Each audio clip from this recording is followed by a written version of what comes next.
ଶ୍ରୀମଦ୍ଭାଗବତ ଚତୁର୍ଥ ସ୍କନ୍ଦ ପଞ୍ଚଦଶ ଅଧ୍ୟାୟ। ସୁତ ଉବାଚ ମୈତ୍ରେୟ ବାକ୍ୟ ଶୁଣି କନେ ଆନନ୍ଦ ବିଦୁରର ମନେ। ଧ୍ରୁବ ଯେ ଜନନୀ ସମେତେ ନିଶ୍ଚନ୍ତେ କଳ୍ପେ ପରିଜନ୍ତେ। ବସିଲା ଯାଇ ଧ୍ରୁବ ପଦେ ଜ୍ୟୋତିଷ ଗଣଚକ୍ର ମଧ୍ୟେ। ବିଦୁର ଉବାଚ ମୈତ୍ରେୟ ପାଦେ ଦେଇ କର ଦେଇ ଆନନ୍ଦେ ବିଦୁର ପୁଛଇ। ଭମୁନି ପ୍ରଚେତା ବଦନେ ଧ୍ରୁବ ଯେ ଗଲା ନିଜ ସ୍ଥାନେ। କେବଳ ବଂଶେ କିବା ଜାତି କାହାର ପୁତ୍ର ସେ ବୁଲାନ୍ତି।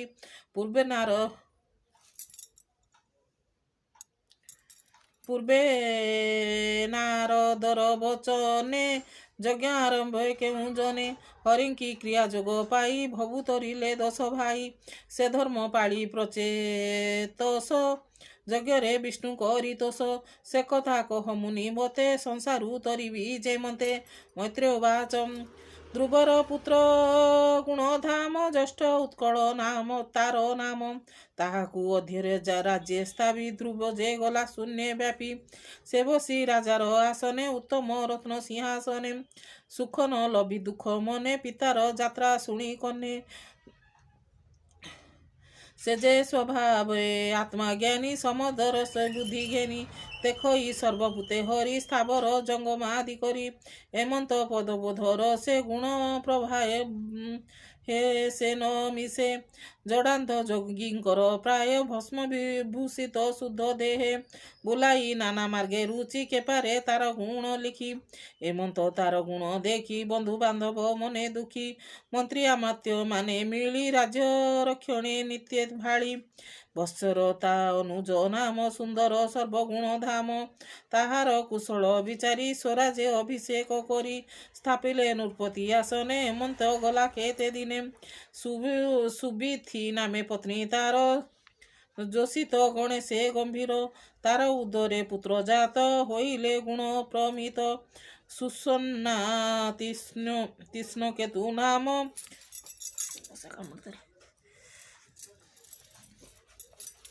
ଈଶୌର୍ଯ୍ୟ ଯେ ଅନୁପମ ବସୁ ଜୟ ଏ ସଟ ସୁତେ। ଗୁଣ ବିଖ୍ୟାତ ଏ ଜଗତେ ପ୍ରଭାଦୋଷା ଯେ ବେନି ନାରୀ। ସୁବର୍ଣ୍ଣା ତୁଲେ ବିବାହ କରି ସେ ପ୍ରଭା ଗର୍ଭେ ତିନି ସୁତ ହୋଇଲେ ଜଗତେ ବିଖ୍ୟାତ। ପ୍ରାତ ମଧ୍ୟାହ୍ନ ସାୟଂକାଳ ସ୍ୱଭାବେ ତେଜ ଅନର୍ଗଳ। ପ୍ରଦୋଷ ଅନ୍ତରାତ୍ର ବୁଷ୍ଟ ଦୋଷର ଗର୍ଭେ ତିନି ସୃଷ୍ଟ।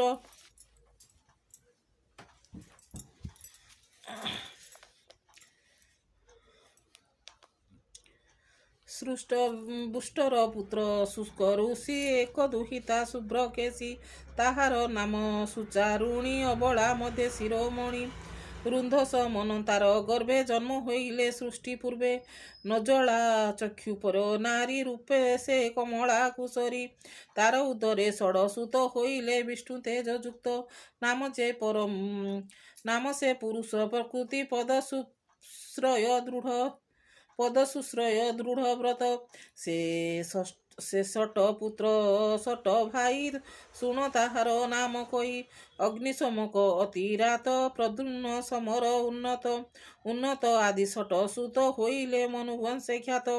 ଅଙ୍ଗସୁମନ ସ୍ୱାତି ତିନି କୃତ ଅଙ୍ଗିରା ଚୟ ଘେନି। ସୁନିଥା ଯମର ଦୁହିତା ଅଙ୍ଗିରା ପତ୍ନୀ ଯେ ସୁବ୍ରତା।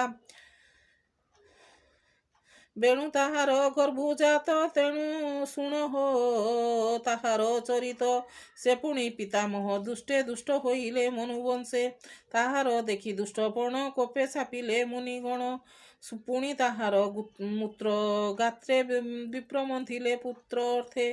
ଦକ୍ଷିଣ କରେ କୁଶ ବିଡ଼ି ମନ୍ଥନ କଲେ ବେଦ ପଢ଼ି। ପ୍ରଜା ଅନାଥ ଅରାଜକେ ଦୃଷ୍ଟ ପୀଡ଼ିତ ଅତିରକେ। ତା ଦେହୁ ପୃଥୁ ନାମେ ହରି ଜନ୍ମିଲେ ରାଜା ରୂପ ଧରି। ତା ଶୁଣି ସନ୍ତୋଷେ ବିଦୁର ମୁନି ଚରଣେ ଦେଇ କର। ଲୋମ ପୁଲକ ତାର ଦେଇ ସ୍ୱଭାବେ କୃତ୍ୟ ହୋଇ ବିଦୁର ଉବାଚ ଯେ ଅଂଶେ ସାଧୁଶୀଳ ବୁଦ୍ଧି ସର୍ବଲକ୍ଷଣ ଶ୍ରେଷ୍ଠ ବୁଦ୍ଧି। ବ୍ରାହ୍ମଣ ପ୍ରଜା ରକ୍ଷା କରି ସେ ସର୍ବଧର୍ମେ ଅଧିକାରୀ। ସେ ବେଣୁ ନାମ ତାର ସୁତ ଦୃଷ୍ଟ ହୋଇଲେ ସେ କେମନ୍ତ। ପ୍ରଜାଏ ରାଜା ଦୁଷ୍ଟ ପଣେ ଭୟେ ପଶିଲେ ଘୋର ବନେ।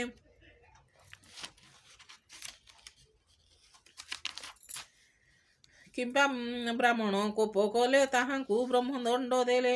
ସେ ବିପ୍ରବର ସର୍ବଜ୍ଞାତା ଆଗମ ନିଗମ କରତା। ଏତେ ଅନ୍ୟାୟ କିମ୍ବା କଲେ ରାଜାଙ୍କୁ ଘୋର ଶାପ ଦେଲେ। ରାଜାର ଶରୀର ନିଶ୍ଚଳେ ବସନ୍ତି ସର୍ବଦିଗ ପାଳେ। ସେ ରାଜା ବିଷ୍ଣୁ ତେଜ ବହି ସ୍ୱଧର୍ମେ ପ୍ରଜାଙ୍କୁ ପାଳଇ। ଯମର ସୁତାସୁତ ଯେଣୁ ଦୃଷ୍ଟ ହୋଇଲେ ଅବା ତେଣୁ।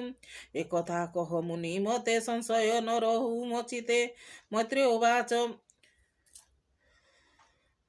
ଶୁଣ ଏ ବେଣୁ ଦୁଷ୍ଟ ପଣ କହିବା ଦାନର ଲକ୍ଷଣ। ଅଙ୍ଗ ଯେ ଅଶ୍ୱମେଧ କଲା ଉତ୍ତମ ଋଷି କି ବରିଲା। ସକଳ ମିଳିବେ ନାଦେ ଅନଳ ପୂଜିଲେ ଶନିଦେ। ଯଜ୍ଞ କୁଣ୍ଡଳୁ ବିପ୍ର ଚାହିଁ ଦେଖିଲେ ଦେବଗଣ ନାହିଁ। ଇନ୍ଦ୍ରାଦି 10 ଦିଗ ପାଳେ ଯଜ୍ଞରେ କେହି ନ ମିଳିଲେ। ଦେଖି ସ୍ୱୟଂ ମୁନି ଜନେ ନିକଟେ ମାନେ ବୋଇଲେ ରାଜା ମୁଖ ଚାହିଁ ଏ ଯଜ୍ଞ କରୁ କିସ ପାଇଁ।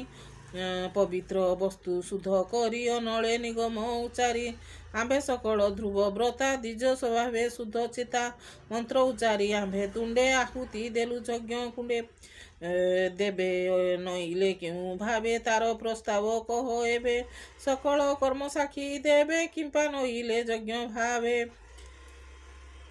ମୈତ୍ରେୟ ଉବାଚ ଅଙ୍ଗ ଯେ ବିପ୍ର ମୁଖୁ ଶୁଣି ସ୍ୱଧର୍ମେ ବିପ୍ରେ ପରିମାଣି।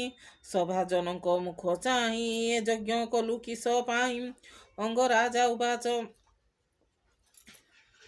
କି ମନ୍ଦ କର୍ମ ମୋର ଅଛି ଭୋ ବିପ୍ର କହ ଧର୍ମ ଲେଖି।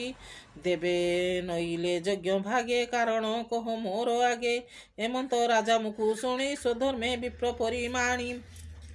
ମୁନି ଉବାଚ ବୋଇଲେ ରାଜା ମୁଖ ଚାହିଁ ତୋ ଦେହେ କିଛି ପାପ ନାହିଁ। ପୂର୍ବ ଅର୍ଜିତ କର୍ମ ଫଳେ ସନ୍ତତି ନାହିଁ ତୋର କୂଳେ। ଅପୁତ୍ର ଦୋଷେ ଦେବ ଗଣେ ନଇଲେ ଯଜ୍ଞ ନିମନ୍ତ୍ରଣେ। ତୁ ଏବେ ପୁତ୍ର ଯଜ୍ଞ କର ଯଜ୍ଞ ପୁରୁଷ ବର। ତେବେ ସକଳ ଦେବଗଣ ତ ଯଜ୍ଞେ ହୋଇବେ ବରଣ। ସେ ବିଷ୍ଣୁ ଭାଗ ପାଖାଇ ତୋହର ଯଜ୍ଞେ ତୋଷ ହୋଇ। ସେ ହରି ପୁତ୍ର ଦେବେ ତୋତେ ସଂସାରୁ ତରିବୁ ଯେ ମନ୍ଦେ। ମୈତ୍ରେୟ ଉବାଚ ହେମନ୍ତ ସଭା ବାକ୍ୟ ଶୁଣି ସେ ଅଙ୍ଗରାଜ ମନେ ଗୁଣି। ଯଜ୍ଞ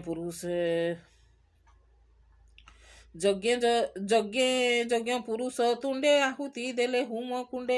ତକ୍ଷଣେ ହୁମକୁଣ୍ଡୁ ଜାତ ପୁରୁଷେ ହୋଇଲା ସମ୍ଭୂତ। ହୃଦେ ଲମ୍ବଇ ହେମ ହାର କଟିରେ ଶୋଏ ପୀତାମ୍ବର। ଶଙ୍ଖ କମଳ ଚତୁର୍ଭୁଜେ କୋଟି କନ୍ଦର୍ପ ଜିଣି ରାଜେ। ଶୁଭନ ପାତ୍ରେ କରେ ଧରି ପୁରେ ଅମୃତମୟ ଶିରି। ବିପ୍ରଙ୍କ ବାକ୍ୟେ କ୍ଷୀରି ପାତ୍ରେ ଘେନିଣ ପୁରୁଷ ଅଦ୍ଭୁତେ। ସେ ତେଜ ଗଞ୍ଜେ ଦିବ୍ୟ କାନ୍ତି ଘେନିଣ ବିପ୍ର କଲେ ନୀତି। ଷୋଡ଼ଶ ଉପଚାର ଯୁକ୍ତେ ଯଜ୍ଞେ ପୂଜିଲେ ଜଗନ୍ନାଥେ। ବିଷ୍ଣୁଙ୍କୁ ପୂଜି ଯଜ୍ଞ ବାକେ ବର କଳ୍ପିଲେ ଯଥାଯୁତେ। ଯାଜ୍ଞିକ ମନ ଜାଣି ହରି କହନ୍ତି ଶଙ୍ଖ ଚକ୍ର ଧାରି।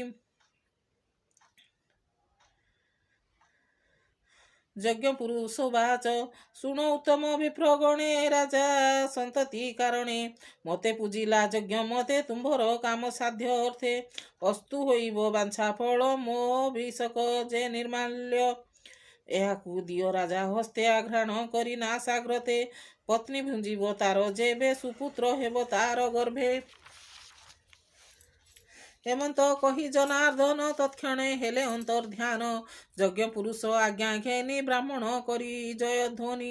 ସୁବର୍ଣ୍ଣ ପାତ୍ର କରେ ଧରି ପୁରେ ଅମୃତମୟ କ୍ଷୀରି। ବିପ୍ରଙ୍କ ବାକ୍ୟେ କ୍ଷୀରି ପାତ୍ର କରେ ଘେନିଲେ ନୃପନାଥ।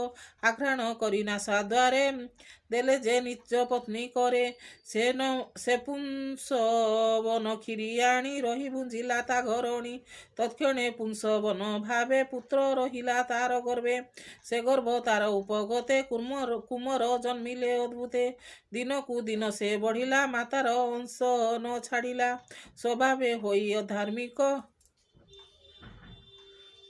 ଅଧାର୍ମିକ କ୍ଷତ୍ରିୟ ଭାବେ ଅବିବେକ ନିରତେ ଧନୁସର ଧରି ବନେ ମୃଗୟା ନିତ୍ୟ କରି ତୁଲ୍ୟ ବୟସ ଶିଶୁ ମେଳେ ଯେବେ ଖେଳଇ କୁତୁହଳେ ତାହାଙ୍କୁ ଦୁଷ୍ଟପଣେ ଦୃଢ଼େ ଚରଣେ ଚାପି ମୁଣ୍ଡ ମୋଡ଼େ ଏମନ୍ତ ତାର ଦୁଷ୍ଟପଣ ରାଜାର ଅଗ୍ରେ ପ୍ରଜାଜନ ରୋଦନ କରି ଉଚ୍ଚ ତୁଣ୍ଡେ କର ଅଞ୍ଜଳି ଦେଇ ମୁଣ୍ଡେ କହନ୍ତି ବେଣୁ ଦୁଷ୍ଟପଣ ରୋଦନ କରି ପ୍ରଜାଗଣ ଏମନ୍ତ ପୁତ୍ର ଗୁଣ ଶୁଣି ବଳେ ପୁତ୍ରକୁ ଘରେ ଆଣି ନାନା ପ୍ରକାରେ ଧର୍ମ କହି ଅନେକ ମତରେ ବୁଝାଇ ଶୁଣନ୍ତେ ନାନା କୋପ କରେ ପିତାର ବଚନ ନ ଧରେ ଦିନକୁ ଦିନ ଦୃଷ୍ଟପଣେ କୋପ ବହିଲେ ପ୍ରଜାଗଣେ ଅଙ୍ଗ ତାହାର କର୍ମ ଦେଖି ଭାଳଇ ଅତି ଦୁଃଖେ ଦୁଃଖୀ ସୁପୁତ୍ର କୁପୁତ୍ର ବିଚାରେ ଚିତ ନ ରହେ ତାର ଘରେ